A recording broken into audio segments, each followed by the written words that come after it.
The Pacific Islander Diabetes Prevention Program, PI-DPP, is a year-long evidence-based lifestyle change program recognized and supported by the Center for Disease Control and Prevention, the CDC. PI-DPP was formed through a partnership between the Association of Asian Pacific Community Health Organizations and the Pacific Islander Center for Primary Care Excellence, as a project funded by the CDC DP-17-1705 grant to scale the CDC national DPP in underserved areas. Currently, PI-DPP consists of 11 sites throughout the U.S. and U.S.-affiliated Pacific Islands. Aligning with DPP success standards, participants aim for 5% body weight loss, 150 weekly physical activity minutes, and lower HbA1c values. Listen in each week as we highlight PI-DPP sites. Mililani Leui, Program Manager of PI-DPP, sits down with site representatives to hear about their community stories and program impacts. This week, we spoke with Cecilia Sigrah of Kosrae Community Health Center, KCHC. KCHC is a community health center located on the Kosrae Island State in the Federated States of Micronesia. In this episode, Mililani and Cecilia share revealing data from KCHC's 2019 population-based survey and impact report, as well as speak about the importance of educating the next generation on diabetes prevention and healthy lifestyles. I'm Cecilia Sigrah, working at the Kosrae Community Health Center as the operations manager, but with the Pacific Islanders Diabetes Prevention Program here at the Community Health Center, I'm the coordinator as well as the lifestyle coaches delivering the program down here in Kosrae. My name is Mililani Leui, and I'm the program manager for the Pacific Islander Diabetes Prevention Program. Why is a program like this important for the community you serve? Here in Kosrae, it's a small island with a population of around 6,000, but non-communicable diseases it's an issue here. The prevalence rate for diabetes is around close to 30%. And with the adult population, this is like 18 years and over, around 50% are either overweight, obese, or very obese. And knowing that obesity is one of the risk factors for developing these diseases, or specifically diabetes prevention is very important here in our community. Talking about pre-diabetes prevention, around 1/3 of the population is at risk of developing diabetes, or as we say, at the pre-diabetes ranges. All these reasons really pose that it's really important to have this program here in the island. Why is it important to tailor the program to your community's specific needs? The curriculum for Prevent T2 comes in English, and most of our islanders, English is a second language. We really have to make these things really adaptable to them. Like, for example, in the curriculum, some of the food items or even exercises, activities it's not what we are used to or our people are used to. So to make it more adaptable or for them to really accept it, we really have to bring it down into a context where our people are familiar with and they can, it's easy for them to practice. With all these reasons, it's really important that we tailor this program down to the context that is acceptable and adaptable by our communities. Is there any background information you would like to share to reinforce the importance of this program for your community? We had a population-based survey on non-communicable diseases back in 2019, and the data revealed that close to 30% of our adult population, that's 18 years and over, they have diabetes. So meaning 1 in every 3 of our adults have diabetes. For the pre-diabetes ranges, it's again 1 in every 3. That's close to 30% of our adult population are already there at the pre-diabetic ranges. Our changes, like lifestyle changes, people are now depending more on the processed food, the westernized cultures, like there is less activity and all these things. One of the 3 main things that we usually talk about is the healthy eating, physical activity, and lifestyle change. So with healthy eating, in our survey, it also revealed that 95% of our adult population are not meeting the required fruits and vegetables consumption. So talking about all this, I think this again reinforces that the program is very important to our people, our communities. So, what impact has your site had on the communities you serve? We have been running the program. This is our 6th year. From our past 5 years, we had enrolled around 457 participants. And we had around like 160 participants that actually completed the program.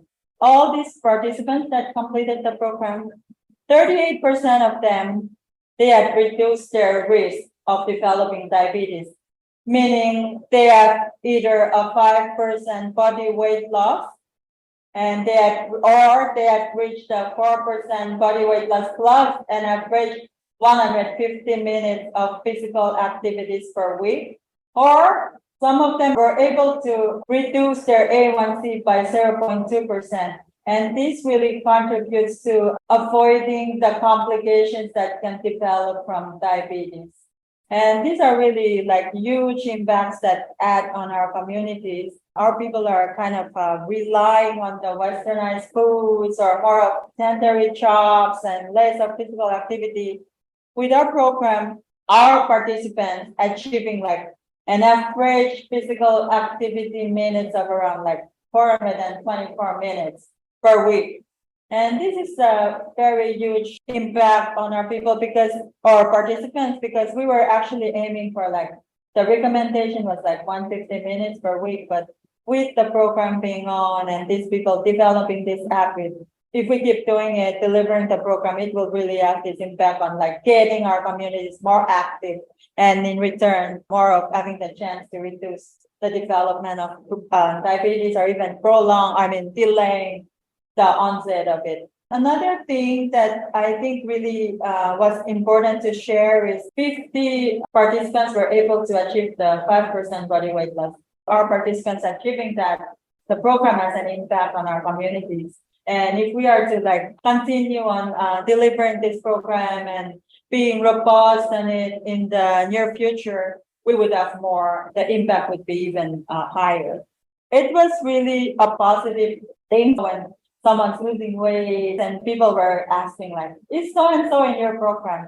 And that kind of gives us a very positive message that they know these people are in the program and we're towards working on weight loss and being more active. With that, we kind of smile around it, but this is a very positive impact on our program, knowing that our people recognize our program as a prevention kind of strategy towards diabetes or something like that. There are a few of our participants that completed the program that shared that over the years, several years, they've been told by the health workers that they are at risk of developing diabetes. Even some of them were they were told that they have diabetes during, or they are at risk of developing diabetes during pregnancy and all those things. But after being in the program for 1 year, or some of them even went for the 2nd year, and they were telling us that they have better fasting blood sugar results or even A1C results, and they had their next pregnancy and they were not being told like before, like their blood sugars were in the normal ranges and all. So with this sharing and testimonies that they have with us, we feel that yes, the Pacific Islanders Diabetes Program really had an impact on our communities.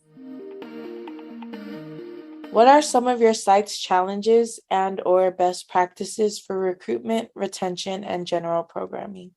So at first with recruitment, we were really working close with the community health center clinics. We have 3 on the island, and with the non-communicable disease at the main hospital, and we only have 1 hospital on the island. We were able to work with these clinics and get their pre-diabetes registries. We had all the listings of the names of these people and all, but when we go to them, they had their right to refuse and all. And most of the time, these people are not yet ready.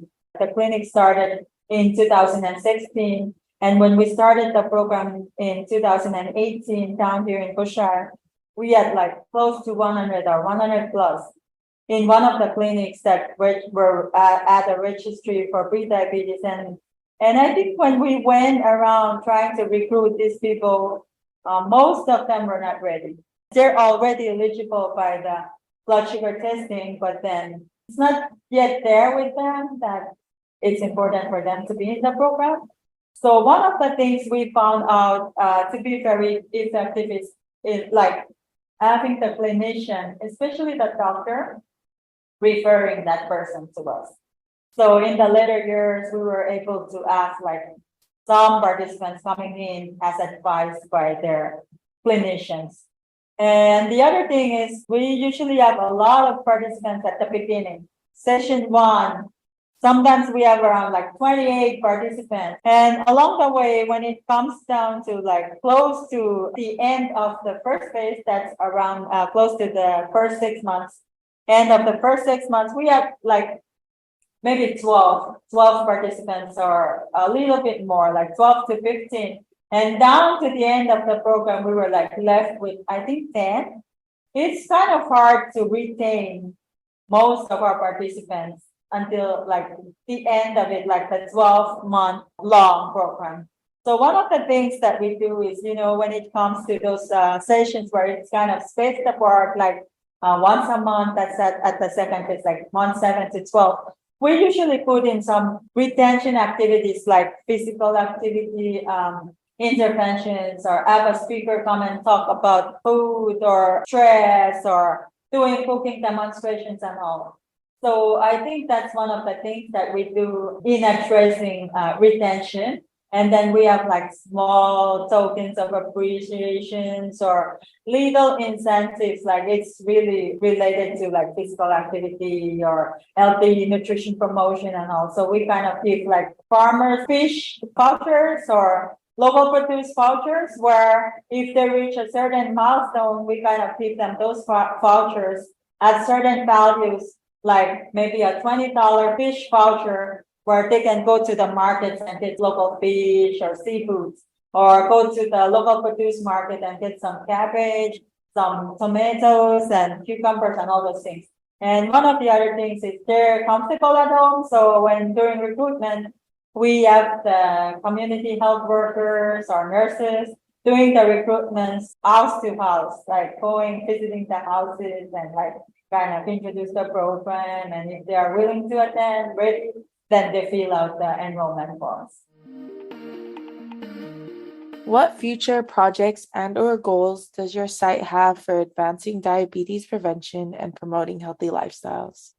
One of the things we are kind of having our discussion over is having some or strengthening our relationships with employers, so we can look into delivering the program at their work sites, having those employees at certain work sites in the program. Like if we have the endorsement from the leadership or senior managers for those employers, we feel that it's going to be easy to deliver the program in there.